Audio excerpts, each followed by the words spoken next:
नमस्कार दोस्तों, हार्दिक स्वागत है आप सभी का फिर से एक बार हमारे चैनल एस्ट्रो ओम पर। श्री शिवाय नमस्तुभ्यम। पूज्य गुरुदेव पंडित प्रदीप मिश्रा जी ने मालेगांव की श्री नंदीश्वर शिव महापुराण कथा से जाते जाते 2-3 ऐसे खास उपाय बताए हैं जिनको अगर आप करना शुरू करते हैं तो यकीन मानिए, गुरुजी कहते हैं कि 2023 में कभी भी आपके घर में धन की समस्या नहीं होगी, आपके व्यापार में लगातार बढ़ोतरी होगी और बीमारी का आपके घर में कभी भी प्रवेश नहीं होगा।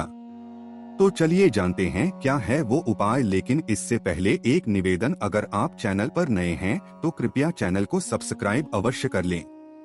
देखिए, पूज्य गुरु जी के उपाय बताने से पहले 2-3 बेहद जरूरी बता दें आपको। जो मालेगांव की कथा में गुरु जी ने कहा है, उन्होंने कहा है कि शिवलिंग में जब भी आप कोई फूल समर्पित करो तो फूल की पंखुड़ियों का जो हिस्सा है वो शिवलिंग की तरफ होना चाहिए और उसकी डंडी का हिस्सा तुम्हारी तरफ होना चाहिए। आप लोग जब भी फूल चढ़ाते हो तो हमेशा गलती करते हो, आप लोग शिवलिंग में हमेशा उल्टा फूल चढ़ाते हो, फिर आपकी मनोकामनाएं पूरी नहीं होती। तो आप कहते हैं कि सीहोर वाला महाराज ऐसे ही बोल देता है, इसलिए फूलों को हमेशा ऐसे ही चढ़ाएं, इससे आपके घर का वातावरण भी फूलों की तरह सुगंधित और शांत रहेगा। पूज्य गुरुजी ने कहा कि आप लोग शिवलिंग में 1 लोटा जल तो समर्पित करते हो, लेकिन आप लोग जल समर्पित करने के बाद 2 बहुत जरूरी काम करना भूल जाते हो। अब क्या है वो जरूरी काम? तो पूज्य गुरुजी कहते हैं कि जब भी आप लोग शिवालय गए हो और आप 1 लोटा जल या बेलपत्र शिवलिंग में समर्पित कर रहे हो, तो उसके बाद जब भी आप घर के लिए आए तो कभी भी अपना लोटा या कलश खाली ना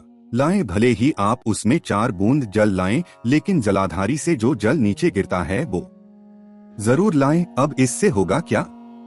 तो गुरुजी ने अपनी कथा में बताया कि ये जो जल लाओगे ये ना जाने कितने कुबेर के खजाने से भरा होगा, और यही भरा हुआ जल जब आप अपने लोटे में लेकर आते हो तो मेरे कुबेरेश्वर महादेव भी आपके घर में कभी धन वैभव की कमी नहीं होने देते हैं। इसके बाद दूसरी गलती आप लोग ये करते हैं कि आप लोग शिवालय से बाहर आते समय मंदिर की चौखट को छूते नहीं हैं, उसे स्पर्श नहीं करते।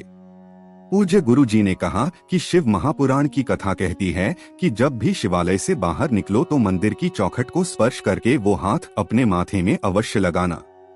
इससे मत्थे की दुख की लकीरें सुख में बदलना शुरू हो जाएंगी और मेरा महादेव धीरे धीरे आपके दुख काटना शुरू कर देगा। ऐसी ही बेहद जरूरी बात गुरुजी ने हाथों की लकीरों के लिए भी बताई। उन्होंने कहा कि मैं यूं ही नहीं गया था कि शिवलिंग में जल चढ़ाव और जलाधारी से गिरने वाले उस जल को अपने हाथ में ले लो। जब भी शिवलिंग की जलाधारी से गिरते हुए जल को आप अपने हाथ में लेते हैं या फिर राम मंदिर, कृष्ण मंदिर या नारायण मंदिर आप जाते हैं और वहां अपने हाथ फैलाकर चरणामृत लेते हैं, तो आपके हाथ की जो गलत लकीरें हैं वो होना शुरू हो जाती है। कभी भी किसी को अपना हाथ मत दिखाना, क्योंकि वो तुम्हारा हाथ देखकर तुम्हारे हाथ की लकीरों को नहीं बदल सकता, लेकिन सिर्फ एक महादेव है जिसकी जलाधारी से गिरने वाला जल धीरे धीरे कुछ ही महीनों में आपके हाथ की लकीरों को भी सही कर देता है। इन गलत लकीरों के कारण जो दुख, क्लेश, कष्ट आपके जीवन में आने वाले होते हैं वो भी मिट जाते हैं। इसके बाद सबसे खास और सबसे सुंदर उपाय जो गुरुजी अपनी प्रत्येक शिव महापुराण की कथा में बताते हैं, उन्होंने कहा 1 लोटा जल चढ़ाना कभी मत छोड़ना, ना ही शिव कथा का आनंद लेना छोड़ना। क्योंकि अगर आपने अपने मोबाइल पर, अपनी टीवी पर, अपने कंप्यूटर पर या कहीं पर भी अगर शिव महापुराण की कथा अपने भाव से सुनी है और बाबा के प्रति आपके दिल में अटूट विश्वास है, तो व्यासपीठ से कह रहा हूँ कि 3 महीने तब होंगे जब इसी व्यासपीठ के सामने तुम्हारा भी पत्र रखा होगा और तुम्हारी भी मनोकामना पूरी हो चुकी होगी। बस 1 लोटा जल चढ़ाना कभी भी मत छोड़ना।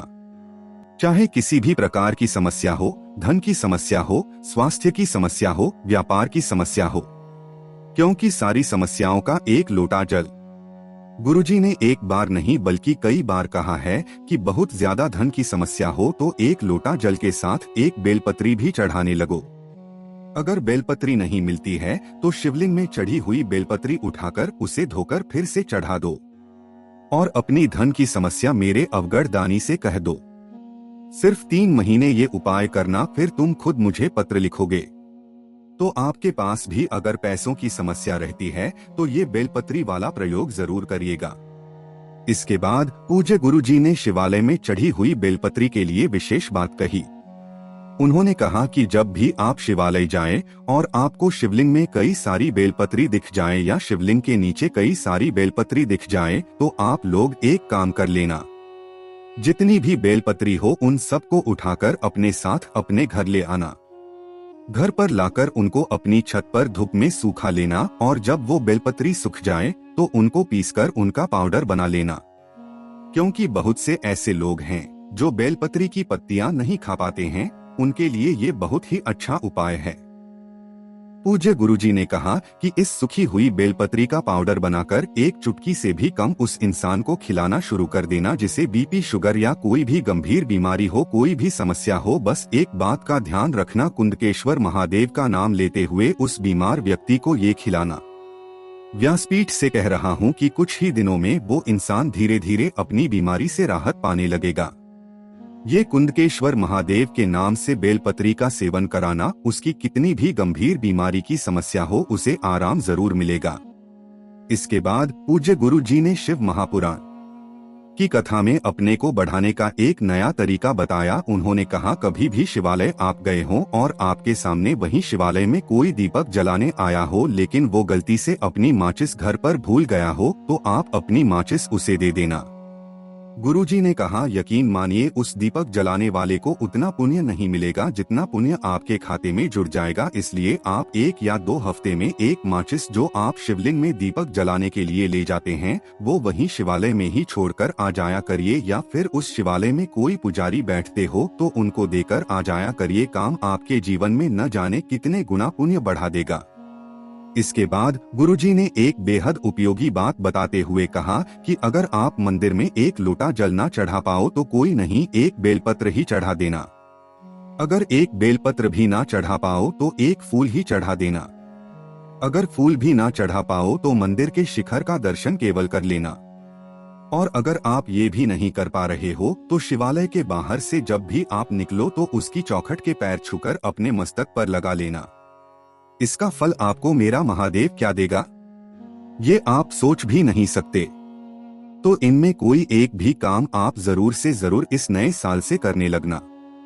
इसके बाद एक पत्र का जिक्र करते हुए पूज्य गुरुजी ने बताया कि कैसे एक पढ़ी लिखी लड़की जिसकी भगवान के प्रति कोई आस्था नहीं थी, भगवान के ऊपर कोई विश्वास नहीं था, ना तो वो कभी जल चढ़ाती, ना बेलपत्र चढ़ाती, ना फूल चढ़ाती और ना ही मंदिर में प्रवेश करती, लेकिन भगवान के सिर्फ एक भजन ने कैसे उसकी जिंदगी बदल दी। दरअसल गुरुजी ने अपनी शिव महापुराण की कथा के दौरान बताया कि एक नारी जिसको लगभग 10 सालों से संतान नहीं थी, कई डॉक्टरों को दिखाया लेकिन सभी कह दिया कि तुम्हारे जीवन में संतान का सुख नहीं है। फिर अचानक से किसी ने पूज्य गुरुजी की कथा के बारे में बताया, लेकिन उस लड़की ने अपने पत्र में बताया कि मुझे इन सब में विश्वास नहीं था। फिर भी एक दिन मैंने कथा सुनी और कथा में आपके भजन के बाद जब आप कहते हैं, बोला सब दुख काटो मारा, तो ये लाइन मुझे इतनी प्यारी लगी कि मैंने भगवान भोलेनाथ के ऊपर सब कुछ छोड़ दिया और उसी दिन संकल्प ले लिया। फिर आंकड़े की जड़ का प्रयोग कर आपके द्वारा जो आप बताते हैं वो उपाय किया और बाबा भोलेनाथ की कृपा से मुझे भी 10 साल के बाद आज संतान की प्राप्ति हुई है। गुरु जी कहते हैं, यही होती है शिव कृपा।